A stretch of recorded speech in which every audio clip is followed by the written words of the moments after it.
I'm back from holiday. My hair is a mess. I look very tired actually in this video. Can you see? Oh, I don't know if my eyes are just always this dark and I don't ever notice it until I'm filming. But hey, also I have this giant spot here, which is really painful. So if you see me poking a product into it, I'm sorry. Anyway, I thought I'd do a little thing. So nothing really is going on this week apart from sorting that massive pile of washing, which I don't know if you can tell how high that is. So this is the door. This is a door handle. This is a box. That's a lot of washing. And now because it's kind of coming into autumn winter, it takes forever. So you can only do one load every couple of days. So that pile is going to take an eternity to get rid of.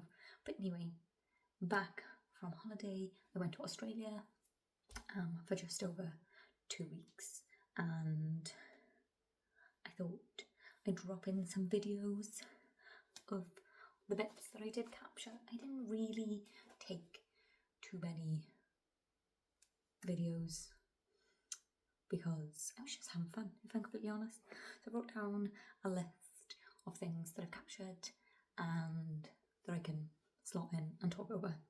So that's what I'm going to do, and then I'll jump back in and have a little chat with you. Okay, so let's go. So on the first day we went to the beach near us, which is Scarborough Beach. It's beautiful. It's just white sands, and as we learned from other beaches, other ones have a lot of seaweed, but this one was no seaweed. It was beautiful. One of the days where we were there, we had a shark warning. I just realised that you can see the ice, but I copied on myself. Lol. Anyway, one of the days when we were there, we had a shark warning. So I tried to get a video of this. So there's a big siren that goes off to tell everyone to get out of the water. And then because the shark was close by, they took the beach signs out of the ground, out of the sand, because you weren't allowed in the water at all. You were allowed to sit on the beach, but you weren't allowed in the water because the shark was too close inland. So then they just continued going around with the doing buggy things to make sure that no one was in the sea. And they had a helicopter continuously flying over the coast to look for where the shark was, which, so as a British person that's never been to Australia, I didn't know this was a thing, but this is a thing on all beaches. They have the shark warning guy that goes in a helicopter and just is a whole job. It's just checking the coast all day, by the sounds of it.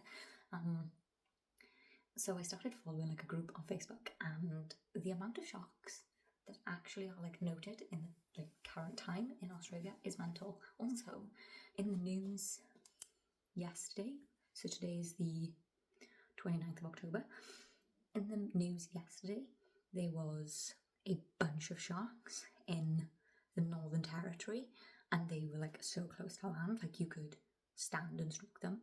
You wouldn't, because that would be mental, but they were in this much water by the looks of it. You could see their fins. They were on the surface. It was mental. Also, the water, the sea level was so weird. They didn't have massive tides in the sea that we were at. So if you went and the tide was out compared to the tide in, if you know British Beach, you have to walk quite far to get to the water when the tide is out compared to when the tide's in. But there wasn't a big difference. And also they had if this was sand, in the UK, it kind of just gradually dips down. So you kind of slowly get more wet if you were walking in the water. But it wasn't like that here. It was this. So you'd walk and then you'd take a dip and then you'd go back up and then you'd dip. So that was fun trying to walk in the water, and you'd be walk, walk, walk, walk, fine, and then you'd be drowned in trying to swim. That was weird, personally. Anyway, I've chatted far too much about the sea. Next, we went to Caversham Wildlife Park. It's a zoo. But they only have animals native to Australia. We got to feed a kangaroo. I think Josh didn't feed one, which I think, why would you not? It was so much fun, and I was they the size of me, these kangaroos, and you're just there with a little cup full of food, I fed one quite big one, which I have a photo of, and they're like, because who on earth? Like, I never thought that would ever be a thing. But yeah, I got to feed kangaroo. We seen dingoes. Dingoes just look like dogs. I see why. Like, you see like videos online of people being like, people are so stupid. Like, that's a dingo. They're like stroking a dingo. It looks like a dog. If it wasn't in the cage, I would have been like, ooh, someone's dog's on the street. But no, it was not a dog. It was a dingo. Very dangerous. There was loads of other, obviously, adorable animals. There was like a couple of these big rat things, right? They look cuter than rats, thankfully. But there was these big rat things, and we were like, what is that? Like, you can see them in cages, but then they seemed like not be in cages. Like, what is that? And then there's a little sign saying that some of those creatures and some other creatures in the area are just wild ones that come in, but because they don't hurt any of the animals, and because they like with their native animals anyway, we just kind of let them roam around and that's fine. And they're happy with that. They also have like, they had a penguin show, and in the penguin show there was a little seagull that had been damaged, like it damaged one of his wings, so couldn't fly. So in with the penguins was just a random seagull that lived there. That was cute. The seagulls in Australia are like half the size of the ones here. They're tiny. It's insane. But the crows are massive. Also, I seen a crow attack and eat a bird baby. I didn't know crows did that. I don't really know a lot about birds or many animals, but that was horrible to watch. Next, we went to a vineyard. I only got one video of the vineyard because we were on like an actual wine tour. So we went to 3 different wineries. I'm never going to remember the names. There was Nicholas, there was a Lancaster, and there was Mondoon, I believe. We really liked all of them. Nicholas was good for a wine tour because, one, the portions they poured you were massive. So if you like wine, like if you like all the wine, if you're just not fussy about wine, I'd say go there because they give you massive portions and you'll be smashed. That was the first place we went as well, and they were giving you like wine glasses to the point where I was like, can I only have like a small amount? Like, I don't want like a whole glass. Because by the time I'd finished my one glass, she'd literally be there for the next one to try. And they also told you a lot about the grapes that they used and like what things mean. So they'll say like, this is a 1950, and she said like how that was based on when the grape plant was put in the ground. We show you lots of things about the area and how they get like different flavours from different conditions, which I thought was very interesting. If you're into wine, I'd recommend going to see Nicholas. Then we went to Mondoon next. That was, I think they're all just in Australia. They're all from like the Margaret River or from Swan Valley. Mondoon was very nice. It was the biggest one there, so it had lots of different varieties. They had a Riesling there, and you could, so obviously we had the wine tour with the prices, like the wine was already included, but if you wanted to try other ones, you could pay to try like a specific one. They had a Riesling there. I didn't try there, but they had there's a wine there that they all had. I can't remember what it is. I can remember the spelling. It was CHENIN, something like that. They had this wine there, and it's very similar to a Riesling in my opinion. It was very nice. It was like our favourite one, mine and Josh's favourite one. We both realised we're not fans of red wine. Yeah, but that was really nice.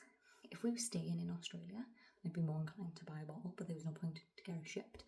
That was lovely. Sadly, like it was a lovely day out, and they had us inside like a wine cellar, trying all of these foods. But it would have been nice to have been outside. So that was a bit upsetting. Like, oh my, like I wanted to be in the glorious Australian sun taking photos kind of vibe. But apart from that, it was lovely. We had lunch there. It was massive. Like I thought we'd just be having like piggy bits, but the first place gave us like cheese and crackers, and then we had like a full-on lunch here. Josh had a burger and it was pretty sizable, and some chips. I had gnocchi. I wasn't the best fan, but gnocchi's always a bit of a hit and miss, I think. It was just, I couldn't be bothered to read the entire menu, if I'm completely honest. And then we went to Lancaster's, and Lancaster's was a smaller vineyard. I think they're newer to the area, and we had some of their wines, very nice. They had some dessert wines, not a fan of the dessert wine either, which is weird because I thought it would be, given as I like quite a sweet wine. Yes, I also asked them like what the deal is, because if you don't know, if you want to move to Australia on like a working holiday visa, you have to do 88 days, I think it is, of farm work. So I asked them, can people do farm work there? Not that I'd want to do it, but it was just a, can people apply to do farm work here? And he said that their farm is just not big enough, and also they have to use specialists, obviously, to pick the grapes. But we got to see a bunch of their grapes, like on the sides we had photos with their Shiraz grape, which was nice. They were tiny, like you won't be, I didn't take a photo like of how close the thingies were, but they're just like tiny little balls at the moment because it's clearly not the right season. And they were saying, the guy that was like taking us from the different tours was saying that their grapes depend on the year that has passed. So if there's a lot of bushfires, then next year the wine that you get would have more of a smoky taste, which I thought was fascinating. And because they are a smaller vineyard, they can kind of be like a microbrewery and try lots of different things and see what people like. So that's very good if you want to try a bunch of things. I really liked Lancaster's, and the guy that was serving us, I'm pretty sure he was a Lancaster, like his surname was Lancaster, and he was very helpful and told us everything about it. And like there was a journalist there that was asking like proper questions about how many barrels they make and stuff. Yeah, that was not my kind of cup of tea. I wanted to know I did wonder how many grapes it would take to make a bottle and how many grapes a plant would make, but he did tell me some form of answer, but I've forgotten because it was the third wine tour on the day and I was quite drunk. Next, we went to Ellis Brook. That was beautiful. Like this was like the first trip we had into the like outback, kind of, not outback, like the bush. That's what they call it, isn't it? The bush, a bushwalk. Kind of like the bush region, as more to like we've been by the coast and we've been city. And the flies and mosquitoes were everywhere. It was ridiculous. You'd literally be like in your face, like swatting away bugs, which is very annoying, but it was so beautiful. We seen the most ants as well. They have like the biggest ants. I wish I could have showed you a photo because it was so weird, because you'd get these tiny little ants and then you'd get these massive ants, and then I'd say a British ant is like in between both. It was mental. But yeah, massive ants. It was a lovely walk. We got to see this beautiful waterfall. I think if you wanted to see the waterfall in full swing, we're probably at the wrong time of year. It hadn't rained a lot since we were there, so there wasn't like a stream of water coming from it, but it was a nice little trickle. It was a very lovely walk. We didn't stay very long because the bugs were a nightmare. Then we went to Victoria Dam. This is basically like a reservoir dam. Yeah, this was beautiful. The flies here were just as annoying, and so were the ants, like massive ants again. But it was so beautiful. I could see why they have to have a million signs up saying not to swim in there, because it just looked idyllic. It was beautiful. But it's drinking water from the dam, so we did not go in the water, obviously. And they also have like, there's cameras on, being like, do not go in the water. I tried to get a video, the next one, I tried to get a video of the drive from Scarborough Beach to Trig, because you just come over this little hump and you just see the blue water and the highway. I think it's a highway. It could just be a double lane carriage, a dual carriageway kind of vibe. But yeah, it was beautiful, and we'd gone over there like 3 times, and every time I was like, I should take a video of you. And then on our last day, Josh was like, we're getting in the car, we're going to the highway to see the video, take that video. Got my phone out, and there was police there, so his car's backed up, so there's not a very nice video. But anyway, yes, that was a bit gutting that I didn't get this beautiful view, because it was like idyllic, like a film. This is like the view that everyone wants in life, and our friends live there. So jealous. We went for a walk around this lake, and I seen 2 black swans just swimming together. It was adorable. Swimming, floating together. It was adorable. So I took a little video of that. I also didn't take a video of quokkas, but I'll try and insert a photo of quokkas. We've seen a bunch of them on Rottnest Island. They're so adorable, and they'll just come up to you. And we went to stay in the hotel there because it was our anniversary, and someone accidentally let 2 quokkas into the pool. So then there was 2 staff like trying to like hash some quokkas out, which was adorable. The staff were not very happy with her, but in all fairness, she just opened the gate and they ran in, and then she was like, ah. So she went to go get some staff to help. It did take, I think it took them a while to get them out. We left and they still weren't out. So yes, that was my holiday. This little introduction, like me chatting about this, has taken 15 minutes, which is a lot longer than I expected it to take. So I think this will actually just be the video for the week, and then we'll get back to normality next week. Yes, sorry that I've rambled, but I hope you enjoyed the little videos that I insert. Next week we'll get back to normality.